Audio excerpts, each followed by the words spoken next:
देवत्व निर्माण कार्यक्रम के अंतर्गत अपने सम्मानित दर्शकों का महाशिवरात्रि के पर्व पर हार्दिक अभिनंदन एवं स्वागत करते हैं। पद्मानंद काला की ओर से आपको महाशिवरात्रि के पर्व पर हार्दिक शुभकामनाएं तथा आप सबका हार्दिक अभिनंदन एवं स्वागतम। देवत्व निर्माण कार्यक्रम आगे प्रसारित किया जा रहा है, जो इस प्रकार से मनुष्य चाहे तो वह क्या नहीं बन सकता। आओ हम साधारण मनुष्य से कैसे जो है देवता बने, देवता से कैसे ईश्वर बने। आज इसी विषय में हम जो है अपने विचार पद्मानंद काला आपके समक्ष अपने विचार प्रस्तुत करने जा रहे हैं। मनुष्य चाहे तो वह क्या नहीं बन सकता। मनुष्य चाहे तो वह अपने स्वयं को भूत, प्रेत, जिन्न, जिन्नात, राक्षस, देवता, ऋषि, गंधर्व, यक्ष, किन्नर, ईश्वर तक बना सकता है। तो क्यों ना हम जो है साधारण मनुष्य से अपने आप को देवता बनाएं तथा ईश्वर बनाएं। देवता बनने के लिए देवता का मतलब होता है देने वाला और देवी का मतलब होता है देने वाली। देने वाले पुरुष को देवता कहते हैं और देने वाली जो है महिला को देवी कहते हैं। जो सब कुछ दे उसे देवता कहा जाता है। जो किसी से कुछ न ले बल्कि देता ही रहे वह पुरुष देवता कहलाता है। और जो किसी से कुछ लेने की इच्छा न रखे और सब कुछ देता ही रहे वह इस जो है धार्मिक शक्ति नारी शक्ति महिला देवी कहलाती है। इस प्रकार से हमें देवता बनने के लिए जो है अपने जो हमारे अंदर जो मानवीय दोष होते हैं उन मानवीय दोषों का परित्याग करना होगा। जो है भगवान शिव ये कहते हैं कि मैं शिवरात्रि की पर्व पर समस्त मानव जाति को यह संदेश प्रसारित करता हूँ, यह संदेश देता हूँ कि सभी मेरे श्रद्धालु भक्त जो है शिव स्वरूप बने। वे राग, द्वेष, ईर्ष्या, छल, कपट को छोड़कर विश्व कल्याण जो है त्याग, तपस्या, आध्यात्म तथा विश्व कल्याण की भावना से जो है समस्त सृष्टि में परोपकार का कार्य करें। हमेशा दूसरे का उपकार दूसरे का उपकार करना चाहिए, भला करना चाहिए। ओम नमः शिवाय शब्द का अर्थ ही यह होता है कि भला करने वाले की जय हो। जो व्यक्ति हमेशा दूसरे का भला करता है उसकी जीत होती है। ओम नमः शिवाय शब्द का यही अभिप्राय होता है। भगवान शंकर ने यह बताया है कि कैसे साधारण से साधारण मनुष्य भी मेरे समान बन सकता है। उसे यह समाज के कल्याण के लिए यह अच्छे कार्य करने चाहिए। यह अपने व्यक्तिगत स्वार्थों को त्याग कर जो विश्व कल्याण और जन कल्याण की ओर प्रेरित होना चाहिए। श्रेय मार्गों से उतना ही प्रिय मार्गों से उतना ही संबंध रखें जितने की जीवन की आवश्यकता के लिए आवश्यक हैं। प्रिय मार्ग माने प्रिय लगने वाली वस्तुएं, जो भौतिक वस्तुएं प्रिय लगने वाली होती हैं उन्हें प्रिय मार्ग कहते हैं। भगवान शिव ने समस्त संसार के कल्याण के लिए प्रिय वस्तुओं का त्याग किया और श्रेय मार्ग की ओर अग्रसर हुए। श्रेय मार्ग का मतलब आध्यात्मिक मार्ग की ओर, त्याग, तपस्या और वैराग्य की ओर जब भगवान शिव प्रवृत्त हुए। वे चाहते तो संसार का समस्त वैभव अपने चरणों में लाकर डाल सकते थे, लेकिन उन्होंने ऐसा नहीं किया। इसके पीछे यही है कि त्याग तपस्या की जो सजीव मूर्ति है वही भगवान शिव के साक्षात स्वरूप हैं। हमें जो है भगवान शिव की जो गुण है वो भगवान शिव के गुण इस प्रकार हैं। भगवान शिव समस्त संसार के मानव प्राणियों कहते हैं कि जिस व्यक्ति के अंदर ज्ञान, वैराग्य, क्षमा, धैर्य,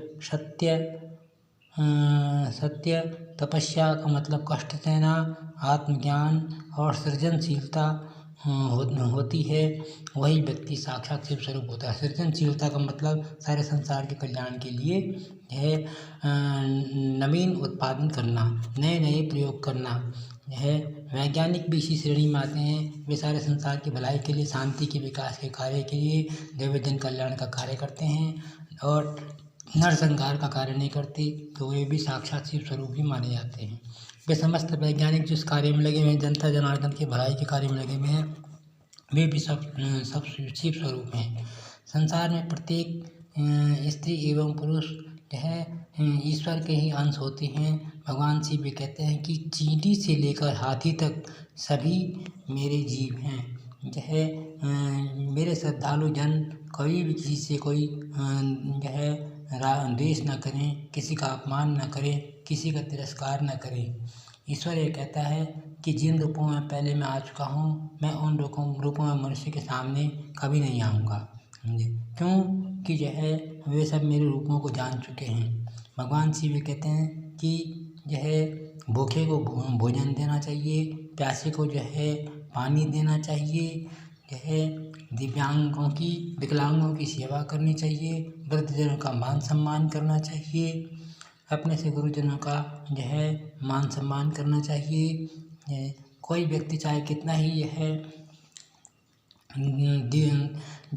दरिद्र क्यों ना हो, कितना ही मलिन क्यों ना हो, उसके प्रति भी हमें आदर भाव सम्मान होना चाहिए। भगवान शिव कहते हैं कि जो व्यक्ति वस्त्रहीन है उसको वस्त्र प्रदान करने चाहिए। जब व्यक्ति ऐसे कार्य करता है तो भगवान शिव की आत्मा बहुत प्रसन्न होती है। शिव को जल अत्यंत प्रिय है। भगवान शिव कहते हैं कि यदि कोई व्यक्ति प्यासा है तो वो जो जल मेरे ऊपर चढ़ाया जा रहा है, यदि कोई व्यक्ति वह जल प्यासे व्यक्ति को जल चढ़ा देता है तो वह जल साक्षात मेरे को अर्पित हो जाता है और मेरी आत्मा प्रसन्न हो जाती है। इस प्रकार से माताएं बहनें भी साक्षात देवी का स्वरूप बन सकती हैं। वे भी अपने मन में क्षमा, दया, करुणा, प्रेम, श्रद्धा, वात्सल्य का भाव अपने मन में जागृत करें। त्याग, तपस्या, श्रद्धा, भक्ति आदि के गुणों को जब आत्मसात करेंगी तो वे भी साक्षात देवी स्वरूपा हो जाएंगी। कहा भी गया है कि यत्र राजस्तु पूजन्ते रमन्ते तत्र देवता। इस प्रकार से हमें जो हमारी नारी शक्तियाँ हैं, माताएं बहनें हैं, उन्हें स्वयं को देवी का स्वरूप बनना चाहिए, जिससे कि उनका सारे संसार के अंदर प्रभामंडल का विस्तार हो, उनका प्रभामंडल फैले, उनकी यश, कीर्ति और मान सम्मान फैले। हमें अपने मानवीय दुर्गुणों को त्याग कर अच्छे गुणों को आत्मसात करना चाहिए। मनुष्य के अंदर कुछ मानवीय दुर्गुण होते हैं, उनको मनुष्य को वेद मंत्रों में कहा गया कि मनुष्य को अपने दुर्गुणों को छोड़कर पहचान कर उनको त्याग देना चाहिए और अच्छे अच्छे गुणों को ग्रहण करना चाहिए। यही वेद मंत्रों में सामान्य व्यक्ति को ऋषि, मुनि और देवता बनाने की लक्षण कहे गए हैं। आशा है आप सभी इन्हीं विचारधाराओं से अवगत होंगे, भगवान शिव के संदेश को समझेंगे। भगवान शिव का ये संदेश है कि भगवान शिव और पार्वती जी ने, माता पार्वती ने सारे संसार की भलाई के लिए अपना राशि, ठाट बाट, ऐश्वर्य को त्याग कर अपना सामान्य एक दरिद्र व्यक्ति का, सर्वहारा व्यक्ति का जीवन व्यतीत किया। जितने से उन्होंने अनेक समस्याओं का सामना किया, जीवन में अनेक समस्याएं आई, उनका डट कर सामना किया।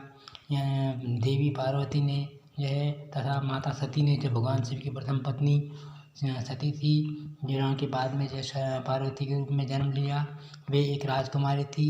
राजकुमारी होते हुए भी उन्होंने स्नेह के परम पवित्र पराकाष्ठा को प्रदर्शित किया। उन्होंने गरीब अमीर का भेदभाव नहीं रखा और उच्च लक्ष्य की प्राप्ति के लिए स्नेह को ईश्वर का रूप मानते हुए उन्होंने जो है अपने जीवन में अनेक त्याग तपस्याएं की, कष्ट सही, अन्न जल का त्याग किया, जो है प्राण वायु का भी त्याग किया, अग्नि के बीच रहकर जो है तपस्या की, जल के बीच में रहकर तपस्या की। इस प्रकार से उन्होंने अपने अंदर जो है अनेक जो है शक्तियाँ प्राप्त की। तो कुल कहने का मतलब ये है कि माताएं बहनें अपने जो है अपने मन के अंदर दया, प्रेम, करुणा, श्रद्धा, ममता, वात्सल्य आदि गुणों को आत्मसात करके स्वयं को देवी स्वरूप अपनाएं और भगवान और जो है जो अपने भाई बांधव हैं वे अपने मन में ज्ञान, त्याग, तपस्या, वैराग्य, क्षमा, धैर्य, सत्य, अहिंसा आदि दिव्य गुणों को आत्मसात कर स्वयं को शिव स्वरूप बने। प्रत्येक स्त्री पुरुष तथा बालक बालिका जो है ईश्वर का अंश है। वे साक्षात शिव स्वरूप हैं।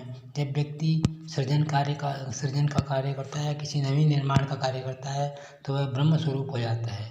जब व्यक्ति सारे संसार का भरण पोषण करता है तथा शासन संचालन का में सहयोग प्रदान करता है तो वह विष्णु स्वरूप हो जाता है। समस्त संसार का भरण पोषण, पालन पोषण और सज्जन व्यक्तियों का संरक्षण तथा दुर्जन व्यक्तियों का नाश करने की क्षमता के कारण सामान्य व्यक्ति भी यह भगवान विष्णु का रूप हो जाता है, विष्णु स्वरूप हो जाता है। और जब व्यक्ति जो है सारे संसार की भलाई का कार्य करता है तो शिव स्वरूप हो जाता है। इसी प्रकार से हम साधारण जो है मानव शरीर में भी साक्षात ईश्वर बन जाते हैं। आशा है आप इन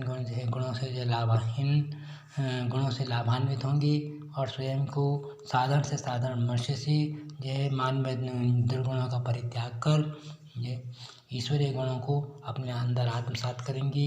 यही भगवान शिव की शिवरात्रि के पावन पवित्र अवसर पर यह संपूर्ण मानव जाति को संदेश प्रदान किया जाता है।